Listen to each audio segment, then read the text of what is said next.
Epic Originals presents My Pet Slime-DIY Diaries, Book 2, written by Marcy Colleen, illustrated by Renee Carilla, performed by Rachel L. Jacobs.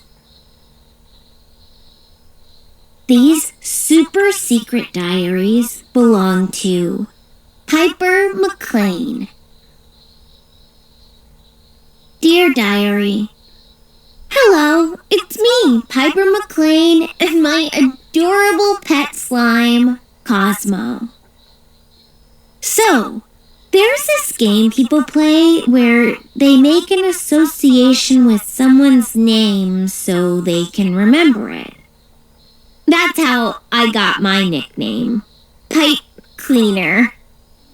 Danny Fredericks said that it's fitting because I'm always making something crafty, and pipe cleaners are essential for many art projects. I once wowed my class with a detailed sculpture of a Tyrannosaurus Rex completely made out of pipe cleaners, right down to his super sharp teeth. It's on display at school because Cosmo was a little scared by it, and he was definitely afraid of the shadow it made on my bedroom wall at night.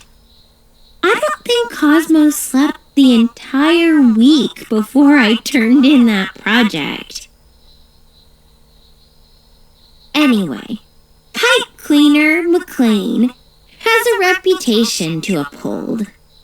A crafty reputation. It's almost my best friend's birthday, and everyone knows birthday parties require two very special things. One, something amazing to wear to the party, like my seashell necklace. Two, a super awesome gift. That means I'd better snap into crafty action and quick. On Claire's last birthday, her family visited a butterfly house at a botanical garden. Before they went, Claire told me that a butterfly house is filled with colorful flowers and plants that butterflies flit around, sometimes even landing on people. It's one of her favorite places to visit.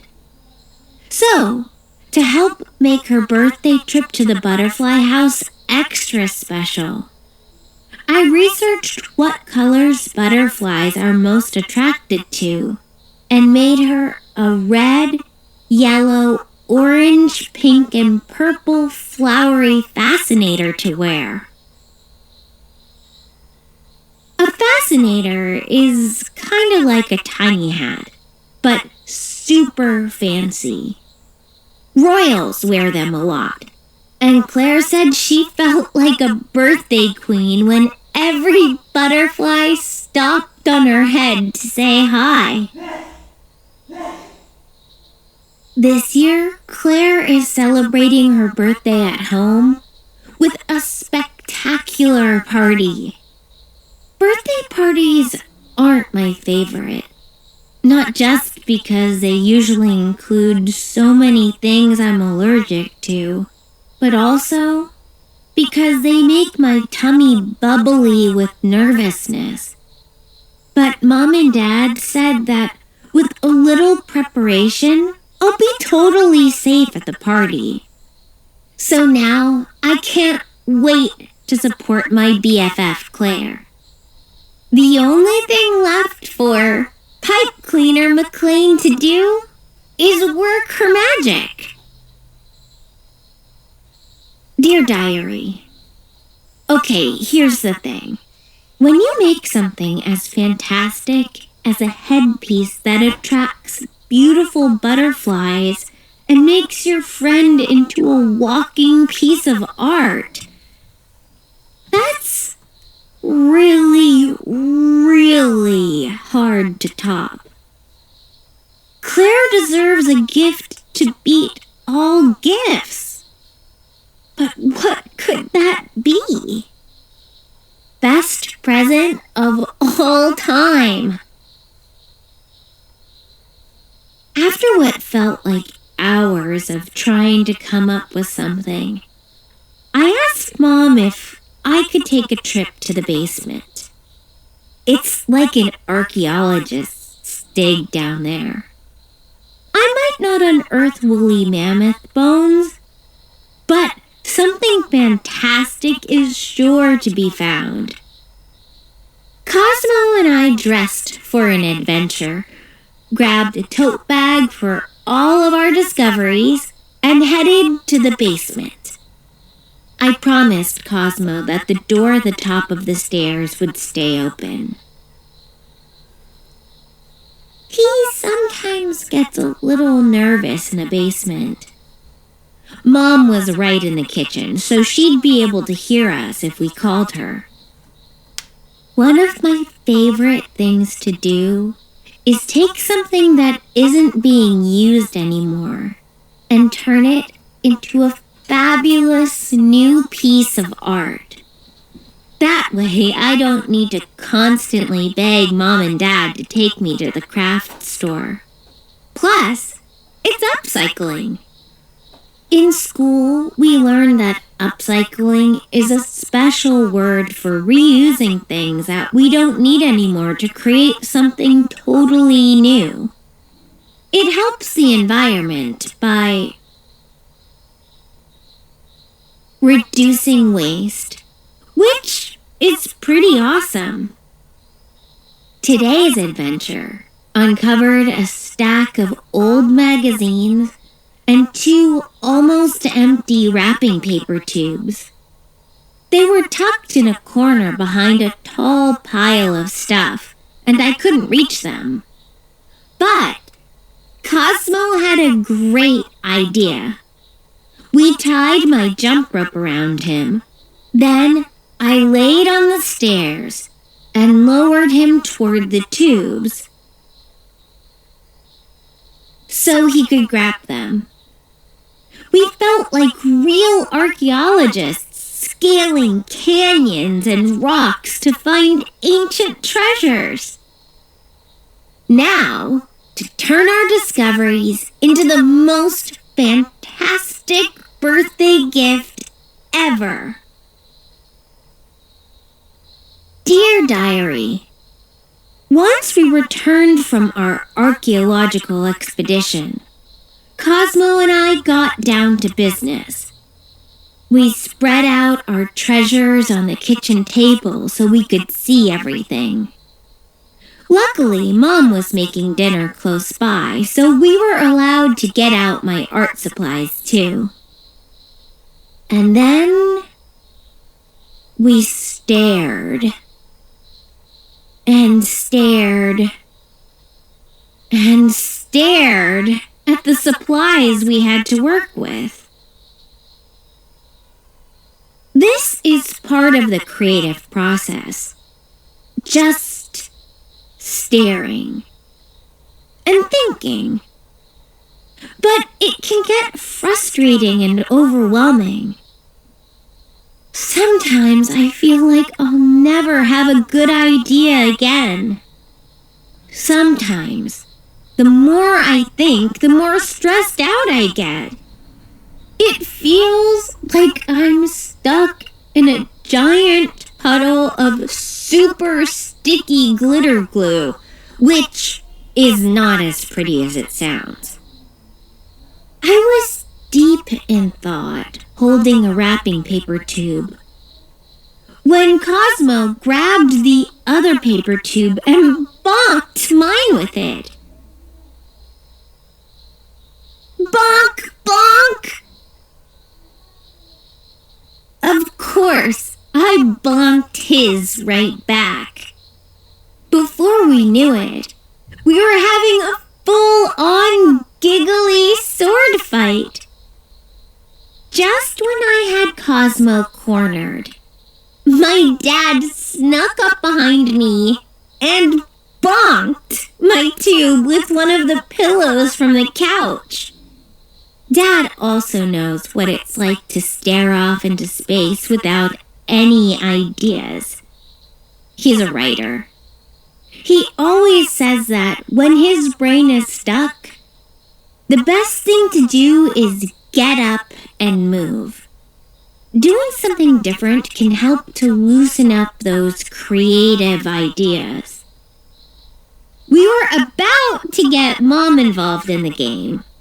Her only defense was a really long carrot, which isn't much of a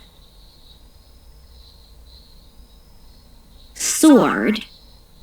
When the phone rang, it was Claire. She was upset because the weather report said it was going to rain the next day, and her party was supposed to be outside. She was worried that everything was going to be ruined. There are some things that a giggly sword fight can't fix, and the weather is one of them. But then again, nothing's impossible. Dear Diary, dinner tonight was my favorite. Mom's meatloaf made with gluten-free breadcrumbs. I really worked up an appetite during our giggle fest, and I'm suddenly feeling really excited about my decision to go to the birthday party. But even though I was enjoying Mom's delicious meatloaf, I was still thinking about Claire. She was so upset on the phone, and there was nothing I could say to make her feel better. Sometimes, all a friend can do is listen and try to understand. There's no fixing rain clouds. I was thinking that sometimes it's best to just dance in the rain and hope for a rainbow once the storm has passed. And that gave me an idea. By the time I was done helping Dad wash the dishes, I had figured out the perfect gift for Claire, and I couldn't wait to get to work. I looked through my supplies to find what I needed. A wrapping paper roll, aluminum foil, glue, scissors, colorful tissue paper, and ta-da! The magic ingredient.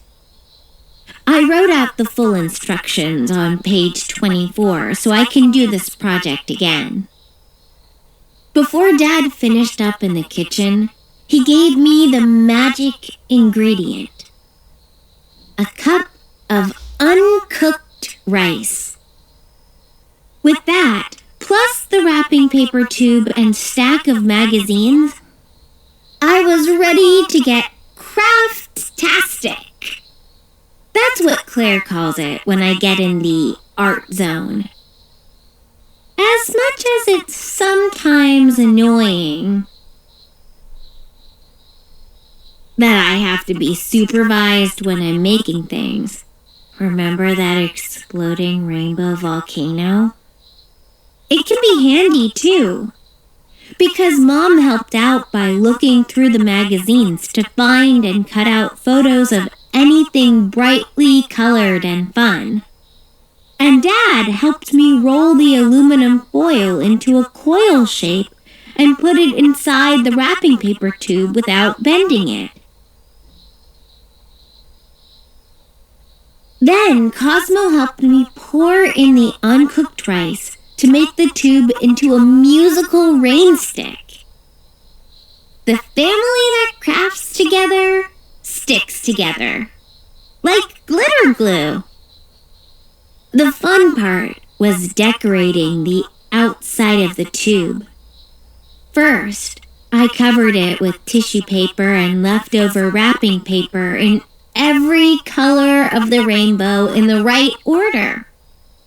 Roy G. Biv. Red, orange, yellow, green, blue, indigo, violet. Then, I looked through the pile of magazine photos that Mom had cut out, and I glued on a collage of pictures that either reminded me of my friendship with Claire, or were some of Claire's favorite things. And I added lots of stickers. Here's a fun fact. Rainsticks are instruments, and a lot of the time, they're made from cactus branches that are dried and hollowed out. Traditionally, they're filled with small pebbles, so when they're tilted, they really sound like falling rain. I didn't think Mr. Harrison across the street would like it if I cut off the arm of his welcome cactus. If I did, how would his cactus say hi? So, a wrapping paper tube and uncooked rice were the better option. I want the collage on this Rainstick to be kinda like a birthday wish Claire can always remember. And if my best friend is going to have rain on her birthday, I'm going to make sure she still has a reason to dance. Claire's Cloudy Day Rainstick. You'll need aluminum foil, a cardboard tube from a roll of paper towels or wrapping paper, heavy tape, 1 cup of uncooked rice, glue, scissors, wrapping paper and tissue paper in rainbow colors, an assortment of pictures, stickers, and bling, like sequins and glitter glue. 1. Cut a sheet of aluminum foil that is a little longer than the cardboard tube. Roll the long side of the foil into a tight log and twist it to make a corkscrew shape. Then, slide the foil corkscrew into the cardboard tube. My tube had some dents, but I covered them with decorations in step 7. 2. Crumple up a ball of aluminum foil and stuff it in one end of the tube. 3. Seal up that end of the tube with heavy tape. 4.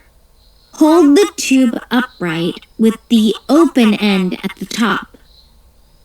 5. Carefully pour in the rice. 6. Stuff in another crumpled ball of aluminum foil, and then use tape to seal up that end of the tube. 7. Get your craft on! Use glue and strips of wrapping paper and tissue paper to create a rainbow. Then add whatever other bling you'd like to decorate your Rainstick.